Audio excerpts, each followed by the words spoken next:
आप देख रहे हैं अल्फा डिफेंस हिंदी में आपका स्वागत है। आज के इस वीडियो में हम लोग बात करेंगे भारत के सबसे पहले सीडीएस जनरल बिपिन रावत के बारे में।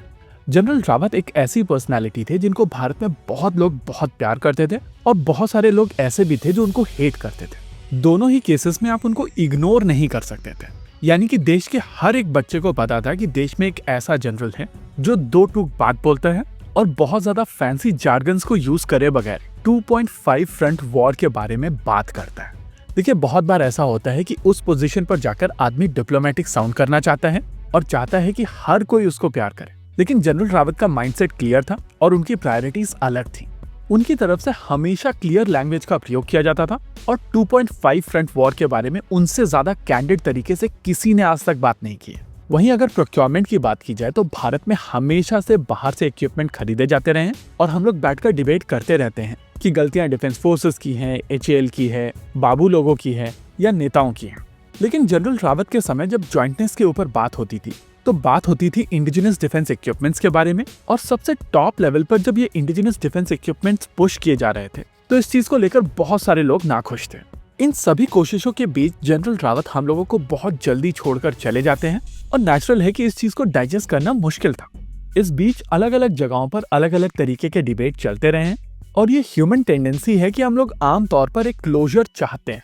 कई बार इस डिबेट को सेटल करने के लिए बहुत सारे लोगों की तरफ से MI-17 हेलीकॉप्टर को पुराने हेलीकॉप्टर कह दिया जाता है।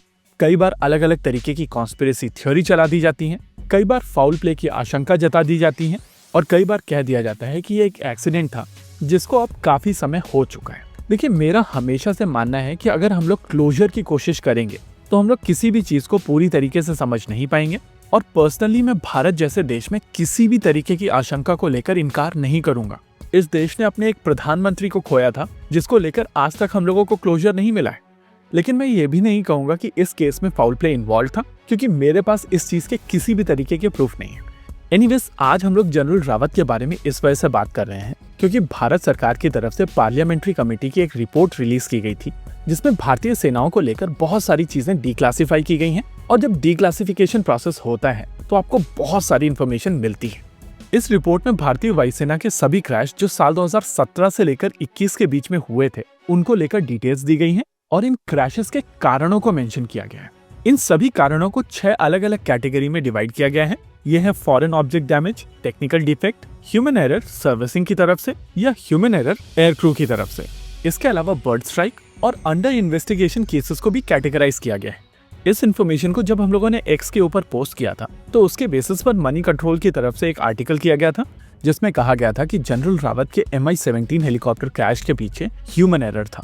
देखिए, 8 दिसंबर साल 2021 का काला दिन हम लोग कभी नहीं भूल सकते हैं। और अगर आप इस लिस्ट में जाकर देखेंगे तो 8 दिसंबर को एक MI-17 का क्रैश लिस्ट किया गया है और उसके अगेंस्ट ह्यूमन एरर मेंशन किया गया है। लेकिन मेरा पर्सनल मानना है कि ये चीज काफी नहीं है, क्योंकि बहुत सारे ऐसे फैक्टर्स हैं जिनको कंसिडर किया जाना चाहिए और देश के सामने पूरी पिक्चर आनी चाहिए। देखिए, ये चीज मैं क्यों बोल रहा हूँ उसको समझ लीजिए। हेलीकॉप्टर्स के केस में CFIT करके एक कॉन्सेप्ट होता है जिसका मतलब होता है कंट्रोल फ्लाइट इनटू टेरेन। कई बार अनइंटेंशनली टेरेन के साथ में कोलिजन हो जाता है और ये टेरेन हो सकती है ग्राउंड, माउंटेन्स, वाटर बॉडी या और किसी भी तरीके का ऑब्स्टेकल।